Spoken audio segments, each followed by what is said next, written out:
Assalamualaikum semuanya. Selamat datang di channel Cerita Negeri Konoha, channel yang menyajikan berbagai kisah unik dan menarik untuk dibahas. Namun sebelum itu, mengklik tombol subscribe terlebih dahulu dan marilah kita awali dengan berdoa agar kesehatan dan rezeki mengalir terus kepada kita semua. Amin. Inilah kisah korban sindikat sadis Kamboja. TKO Sumatera ditemukan di freezer. Saat dibuka bikin merinding. Seorang petugas bea cukai di Bandara Internasional Phnom Penh merasa curiga saat memeriksa kontainer kecil yang baru saja dikirim dari daerah pelabuhan Sihanoukville. Pendingin kontainer menyala terus-menerus, padahal seharusnya sudah mati. Petugas, apa ini? Kenapa suhu minus 20 terus stabil? Mereka membuka kontainer perlahan. Asap dingin putih mengepul. Saat kabut dingin menghilang, terlihat sesosok tubuh perempuan membeku, berbalut kain tipis dengan tangan terlipat rapi di dada. Matanya terbuka lebar, membeku dalam ketakutan. Di samping tubuhnya selembar kain batik khas Sumatera dan sebuah kalung bertuliskan nama, Rika. Para petugas terpaku. Salah satu langsung muntah. Yang lain memanggil kepolisian dan Interpol. Bu Sulastri, Ibu Rika, tengah duduk di teras rumah sambil memandangi foto anak perempuannya yang sudah 6 bulan tidak ada kabar.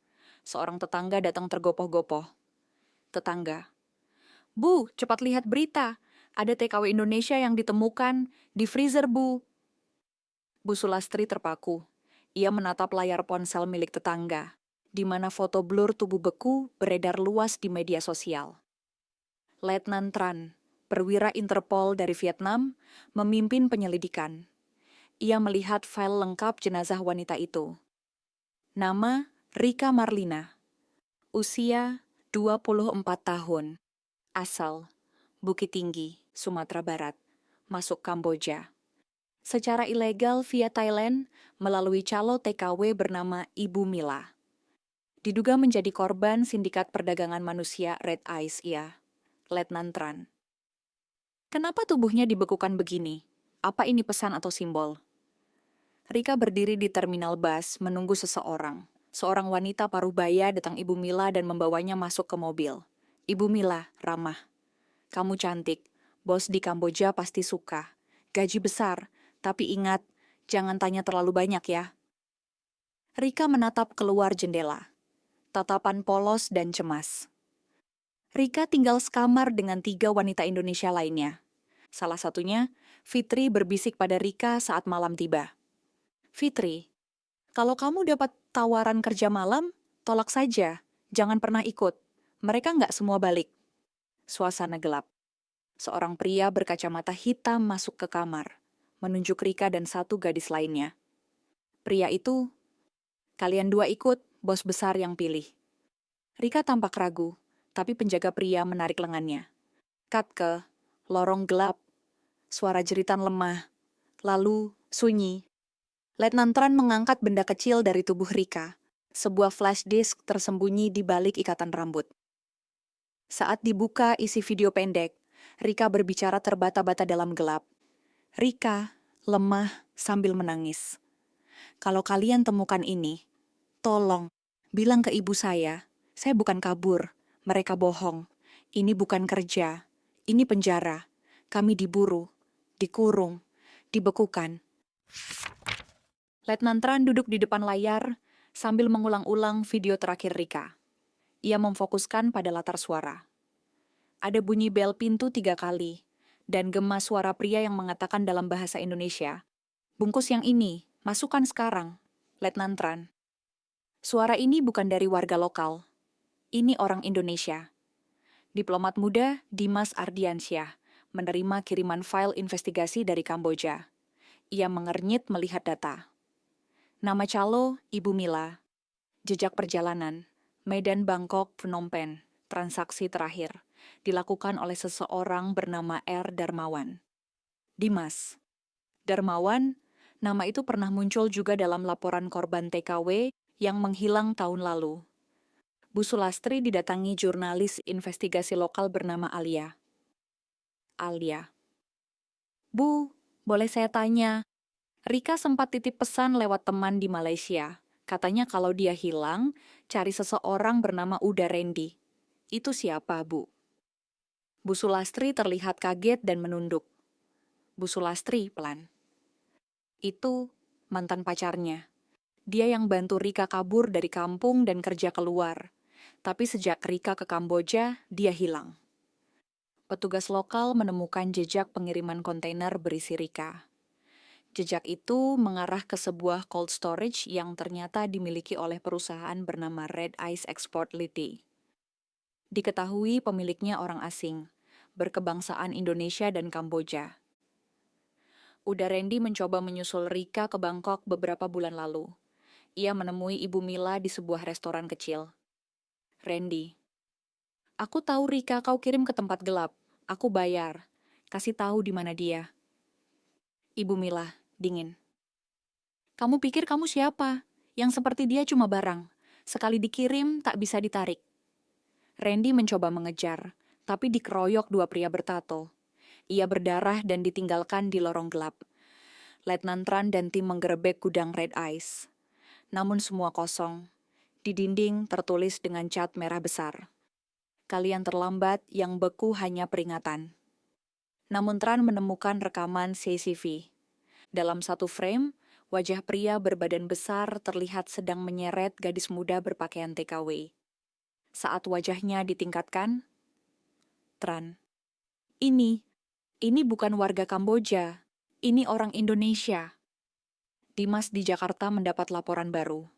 Ada koneksi antara Red Ice dan perusahaan penyalur tenaga kerja resmi di Jakarta Selatan. Dimas, gila, sindikat ini punya dua wajah, satu resmi, satu hitam. Yang resmi kirim pekerja legal, tapi sebagian disalurkan ke jalur gelap. Randy muncul kembali. Kali ini ia mengirim pesan video kepada Alia, jurnalis yang sedang menggali kasus ini. Randy, berdarah, bersembunyi di sebuah kamar kecil.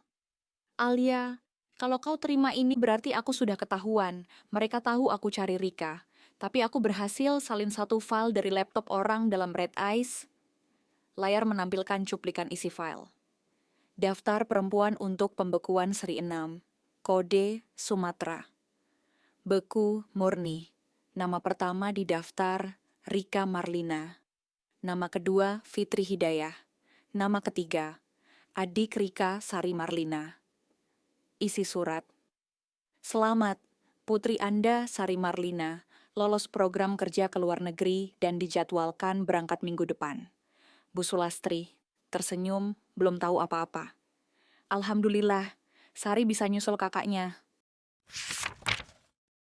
Di ruangan mewah penuh kamera pengawas, seorang pria karismatik dengan setelan jas abu-abu muda sedang berbicara dengan telepon menggunakan bahasa campuran Indonesia-Inggris. Pria, tenang tapi dingin. Kalau si Randy masih hidup, urus. Kita tak bisa terus begini. Jangan sampai daftar seri Sumatera bocor. Nama pria itu Raymond Darmawan. Direktur utama perusahaan legal penyalur tenaga kerja, tapi dalang utama sindikat Red Ice. Sari Marlina, adik Rika, sedang menyiapkan koper. Ia senang karena akan segera berangkat kerja ke luar negeri. Sari, riang. Mak, nanti kalau Sari di sana, Mak jangan capek-capek lagi jualan sayur. Biar Sari yang kirim uang. Bu Sulastri memeluknya haru. Ia tidak tahu surat keberangkatan itu adalah undangan ke neraka. Letnan Tran dan Dimas dari Kemenlu RI mengadakan briefing gabungan. Mereka mulai menyusun profil jaringan Red Ice. Dimas, ada pola. Perempuan muda dari Sumatera dikirim pakai jalur cepat ke Kamboja lewat Thailand. Nama Darmawan muncul di banyak catatan transaksi perusahaan logistik di Bangkok. Tran. Dan semua korban yang dibekukan ada kemiripan. Muda, kulit bersih, dan tidak ada catatan medis. Seperti sedang dikurasi untuk kolektor. Semua terdiam. Sebuah hipotesis mengerikan mulai terungkap. Seorang pria Kamboja tua berpakaian mewah sedang melihat koleksi dalam tabung freezer kaca. Gadis-gadis beku berbaris dalam suhu minus 30 derajat Celcius. Bos Kamboja menyeringai. Indonesia, kaya sekali stoknya. Raymond Darmawan membungkuk hormat. Selama Anda bayar, kami sediakan kiotekan. Alia berhasil menemukan Randy yang bersembunyi di sebuah flat murah di luar Phnom Penh. Randy terluka, tapi hidup. Alia, kau tahu siapa dalangnya? Randy, Raymond Darmawan. Dia kirim banyak gadis dari Sumatera lewat perusahaan terbatas harapan kita, termasuk Rika, dan adiknya yang sekarang dijadwalkan berangkat. Sari berdiri di Bandara Soekarno-Hatta. Ia ditemani petugas dari PT Harapan Kita. Tapi tiba-tiba seorang wanita menghampiri dan menarik koper Sari. Wanita itu, "Dek, jangan pergi, kakakmu. Rika, dia sudah mati." Itu Alia, datang langsung dari Kamboja. Suasana heboh, petugas bandara mulai mencurigai. Sari kebingungan dan menangis. Raymond menerima kabar bahwa keberangkatan Sari digagalkan. Raymond marah. Matikan semua saksi, termasuk si wartawan. Dan kirim peringatan ke Letnan Tran. Kalau mereka terus ikut campur, mayat akan dikirim ke depan pos mereka. Di layar CCTV pos keamanan Interpol Phnom Penh, sebuah kotak kayu besar diletakkan oleh truk tak dikenal. Letnan Tran dan Dimas mendekat hati-hati. Mereka membuka pelan-pelan. Isinya, manekin perempuan, baju seragam TKW, catatan tangan bertinta merah. 1 yang beku, 1000 yang akan menyusul. Dimas dan Tran saling pandang. Mereka tahu ini bukan lagi sekadar kasus perdagangan manusia. Ini tentang konspirasi bisnis kolektor manusia kelas elit dunia, dengan jejak berdarah yang dimulai dari desa-desa kecil di Sumatera. Ruangan dingin. Freezer raksasa berjejer seperti lemari besi. Di dalamnya, tubuh-tubuh muda perempuan dibekukan, namun satu tabung memperlihatkan gerakan halus dari kelopak mata. Asisten kaget. "Pak, yang kode merah 06 belum sepenuhnya mati. Dia masih bernapas." Raymond Darmawan, dingin. "Kalau begitu, kirim cepat sebelum dia sadar." Sari Marlina sedang trauma setelah gagal diberangkatkan. Alia dan Randy mencoba menenangkannya. Tapi Sari membuka sesuatu dari tas yang dia terima dari agen sebuah brosur kerja. Di belakangnya tertulis dengan spidol merah. Rahma Idnol Delap tetap dibekukan, tapi dengan mata tak terbuka. Sari bergetar. "Itu temanku waktu pelatihan. Dia sudah lama hilang." Letnan Tran, Dimas, dan unit khusus gabungan mulai bergerak. Mereka berhasil membobol peta digital dari laptop Randy yang berisi jalur pengiriman kontainer ilegal. Tran. "Ini dia pengiriman terakhir. Kode Black Ice 17. Lokasi pengangkutan Pelabuhan Tua dekat Bokor Hill. Cuplikan kabur. Dari sudut pandang seorang gadis muda, tubuh beku tapi telinga masih mendengar suara-suara. Setiap kali pintu kontainer dibuka, dia mendengar hitungan. 3 hari, 3 hari sampai dikirim." Wajah gadis itu adalah Rahma, teman Sari. Alia dan Randy menyamar sebagai pekerja logistik, menyusup ke markas pemuatan Red Ice. Di tengah kekacauan pemuatan kontainer, Alia menemukan kontainer dengan label merah 06 dan ID 08. Alia menangis pelan. Ini Rahma, dia masih hidup." Dengan cepat, Alia menusuk selang oksigen darurat yang biasa digunakan untuk pelembut pembekuan, mencoba membangunkan Rahma. Pasukan Raymond datang, tembakan pecah. Randy terkena peluru di bahu. Saat mereka hendak kabur membawa Rahma keluar dari freezer, muncul wajah tak disangka. Dimas mengarahkan pistol ke mereka. "Dimas, kalian pikir bisa main hakim sendiri? Semua ini, ada yang lebih tinggi lagi." Dimas ternyata agen ganda. Ia selama ini memasok data ke Raymond. Tapi, Letnan Tran telah memantau gerak-geriknya. Letnan Tran muncul dari balik kontainer, mengarahkan senjata ke Dimas. "Tran, permainanmu selesai. Kami sudah dapat izin menangkapmu atas kolusi internasional dan pembunuhan manusia untuk perdagangan organ dan estetika ekstrem." Dimas, sinis. "Kalian pikir ini akan berhenti di saya? Red Ice punya klien dari Paris, Dubai, sampai Tokyo. Kami bukan manusia kecil." Rahma akhirnya sadar, matanya terbuka, nafasnya masih lemah, tapi dia bisa bicara. Rahma, lemah. Mereka, bekukan kita, buat kolektor, kaya, ada yang pesan, mata Sumatera. Semua terdiam, Alia menangis. Interpol menggerebek sisa jaringan. Di berbagai negara, klien Red Eyes mulai ditangkap. Red Notice dikeluarkan untuk Raymond, yang sempat kabur dengan speedboat. Kembali ke Indonesia, Sari duduk di ruang tamu rumahnya. Di sebelahnya, Bu Sulastri membaca berita di koran. Sindikat Red Eyes Internasional dibongkar puluhan TKW. Selamat, termasuk warga Sumbar. Bu Sulastri memeluk Sari erat. Bu Sulastri, kakakmu tak sia-sia pergi ke sana. Dia selamatkan kalian. Kamera menyorot foto Rika di dinding dengan pita hitam. Lalu ke Alia yang menatap langit, merekam semua dalam jurnalnya. Speedboat mewah melaju kencang. Raymond Darmawan duduk di belakang, menatap ponselnya yang menampilkan berita. Interpol gagalkan pengiriman kontainer dingin, berisi TKW beku, jejak mengarah ke CEO PT Harapan Kita. Ia menghela napas. Tapi tak lama kemudian, drone tanpa suara muncul di atas perahu. Operator drone dari jarak jauh. Target terkunci. Lalu suara keras, brak. Speedboat terguling. Raymond ditangkap hidup-hidup oleh pasukan khusus gabungan. Raymond kini duduk di balik kaca, mengenakan baju tahanan. Tangannya terborgol, matanya tetap tenang. Di seberangnya duduk Letnan Tran dan penyidik Interpol. Letnan Tran, berapa banyak yang sudah kalian bekukan? Raymond, tenang. Beku? Mereka tidak dibunuh. Mereka diawetkan. Kolektor membayar mahal untuk keindahan yang abadi. Beberapa dari mereka bahkan tidak ingin sadar kembali. Potongan video pengakuan Raymond bocor di media sosial. Dalam rekaman, ia menyebut nama-nama klien besar.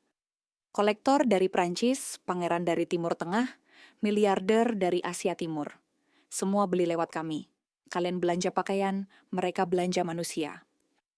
Tagar Hand Red Eyes Meat Market dan Sepwash bekukan manusia mulai trending. Dunia bergetar. Bu Sulastri dan Sari menonton TV. Reporter membacakan daftar nama TKW selamat. Nama Rahma disebut, nama Rika tidak. Sari menunduk. Sari, Kak Rika sudah dibekukan terlalu lama ya, Mak. Bu Sulastri, pelan. Dia tak kembali, tapi dia pulangkan banyak anak orang lain. Upacara sederhana dilakukan di desa. Alia berdiri di depan nisan simbolis Rika, membawa secarik kertas. Alia membaca pelan. Untuk Rika, gadis pemberani yang tubuhnya dibekukan, tapi jiwanya membakar dinding kejahatan. Tetesan air mata mengalir. Kamera beralih ke potret para korban selamat, kini tersenyum meski trauma masih tersisa. Di Jakarta, di ruang rahasia elit, seorang pejabat tinggi membuka email tanpa nama. Isinya, kami tahu Anda adalah pemesan seri Sumatera eksklusif. Tunggu giliran Anda dibekukan. Red Eyes Survivor, wajah sang pejabat pucat. Kamera membekukan ekspresinya. Layar menjadi hitam. Red Eyes bukan hanya jaringan. Ia adalah cermin dari dunia yang menilai manusia sebagai produk. Tapi satu kebenaran bisa menghancurkan 1000 kebohongan. Dan satu suara bisa membangunkan dunia yang membeku.